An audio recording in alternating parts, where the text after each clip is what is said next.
Welcome to the channel. If you're new here, my name is Joel with House Fire Solutions, and what we do is we help homeowners recover after a house fire in the simplest way. If you want a recovery plan, feel free to visit our site, enter your information, and we'll give you a plan. But I'm just going to quickly go through what we do, how the plan looks. Today we're specifically going to focus on step number 3, but this is generally the steps to fully recover after a house fire. So step number 3 has to do with public adjusters. So in today's video, what we're going to do is we're going to quickly go to Google and see what other homeowners have to say or their questions around using a public adjuster and why it matters in our opinion. As you can see here, let's go to Reddit. So Reddit's the first one. We already have the tab over here. Pretty much this homeowner is asking generally about using an adjuster after she experienced a house fire. So you can go visit this thread. You could read through all this.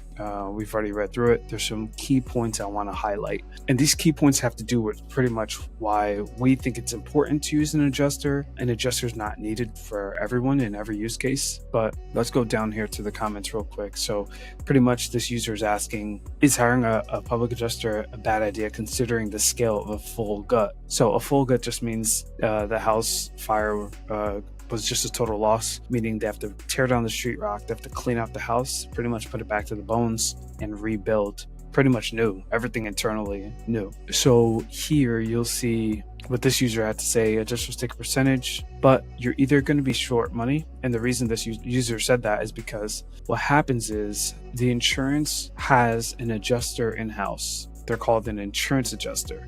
And their position is to save the insurance company money on your claim. So that's where we recommend using a public adjuster, because you're already kind of starting on a bad foot as the insurance carrier is not in it for your best interest. And then the user said, or they will make up their fee by inflating your estimate. So I'll push back on this inflating portion.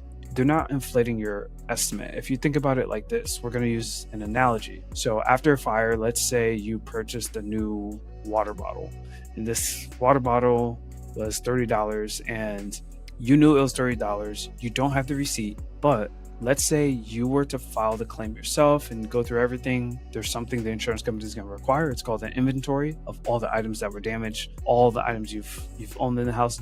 Because it's a total loss, you have to put everything on paper, everything you've owned. It's a lot of work. So you'll say, okay, water bottle, $30. The insurance company, after a couple months, after they go through everything, they may send it back to you and try to settle the claim at $10 and say, well, today this water bottle is worth $10. What an adjuster would do, a public adjuster, what they would do is they would fight for you and say, okay, they'll go do the research, put everything together to make the case that this water bottle was actually $30. So between the public adjuster and the insurance company, they may settle at, let's say, $20, which is better than the $10 the insurance company would have gave you. And in that, if you look through this thread, the main thing is making sure you understand you're hiring an adjuster.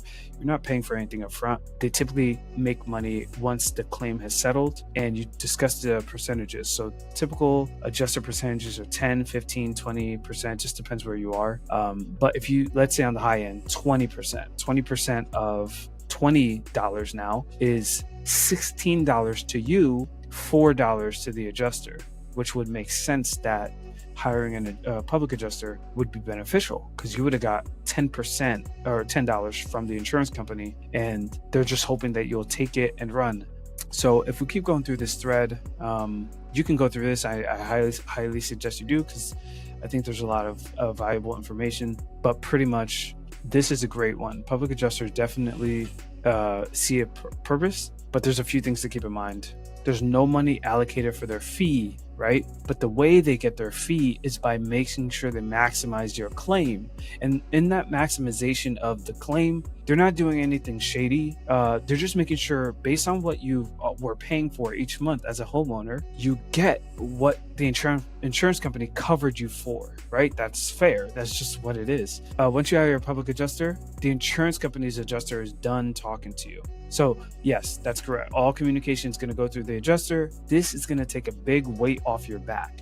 And the reason this is important is because if you are busy with work, if you have young kids, if you have a lot going on, health issues, who knows, whatever it is, going through this insurance claim process alone can get overwhelming real quick. And we're not saying that you need to use an adjuster. I'm going to tell you a use case when you don't need an adjuster, a public adjuster. But in this situation, those are just some examples as to why you would use a public adjuster. Your temporary housing is for the shortest term necessary to make the home livable again. Just read through this. This person's recommending is to let the adjuster write the scope first, right? This is the insurance company's adjuster, and then make a determination if you want to hire a public adjuster.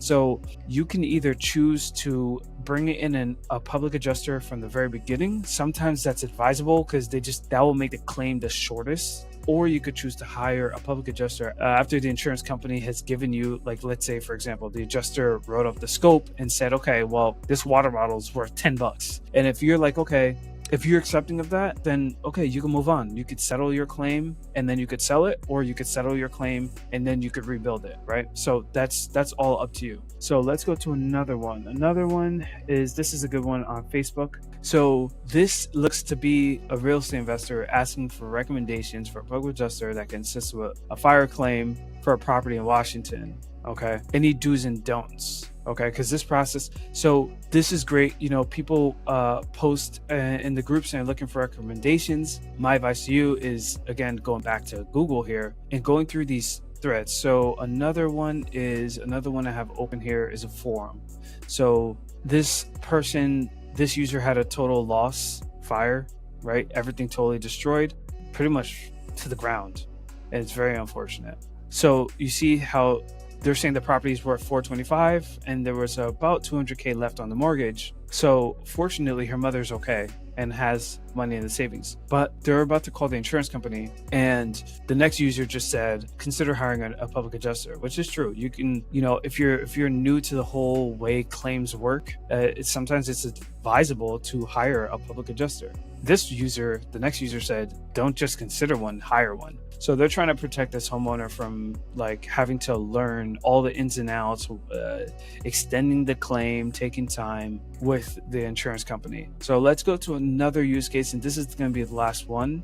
So it seems like here another investor, they had a commercial building, it burned down, right? And then if we keep scrolling down, it's definitely a total loss, right? Okay, the insurance company's adjuster just got back and said it was a total loss. Then the insurance company offered the full amount of our policy plus the extra stuff, all this. So it looks like they'll go this way. That's what they're offering. Okay. So if you look here, he mentioned that he forgot to update, but the second adjuster, so he sent a public adjuster. So first he was dealing with the insurance company's adjuster, and now he sent an adjuster to get their opinion on it. Came out and pretty much said the same thing. It's a total loss. Basically, you won't need his services. So this is how we love to do business. Not every situation requires an adjuster. It doesn't. You can bring them on. You can bring them on after the claim is settled, but it's just really what works for you. So the insurance company is giving him 80% of the building's value and the remaining 20% when he rebuilds or replaces it. So if you think about it like this, if you have a lot going on, you have two options. If you want to reclaim the 20%, you could rebuild it. If you just want to take the cash and go start somewhere else, you could take the 80% and then you could sell as is. And a company like ours, we help you with that. Typically, you can get 30, 40, 50% of the property's value after fire. Obviously, it just depends on location, how much it costs to rebuild, XYZ. But if you look at these numbers, let's say on the low end, 30%, right? If he were to sell after he got his 80% of the settlement up front, if he were to sell for another 30%, he would walk away in a better financial position than if he would have just sold the business on the market at full asking price or what it's worth today. So these are just different scenarios of like when you should consider an adjuster and when you shouldn't. In this situation, if you read through, and this is the first post we went through, this Reddit thread, this homeowner seems to be on top of everything. So it seems like she has the time to go through everything. There's no need, in my opinion, for her to hire an adjuster because she's able to do all the inventory stuff herself, and she went and sought out her own GC to rebuild. So she's willing to babysit the GCs. Even if they have a great reputation, you need to make sure that they're communicating with you as to timelines, staying on top of timelines and things like that, right? So in this situation, I would recommend she wouldn't need an adjuster, right? Because she has the time to do everything here. So don't forget, if you're looking for any help, you want a plan. We always start with a plan first. You should, as a homeowner, know what to do after a fire. Even if you just want to talk, visit us at House Fire Solutions. Link is in the description, or you can search us on Google and get in touch with us. We'll give you a plan and we'll talk through, and we'll make sure we guide you every step of the way, and we'll make sure you're utilizing services that are beneficial to you.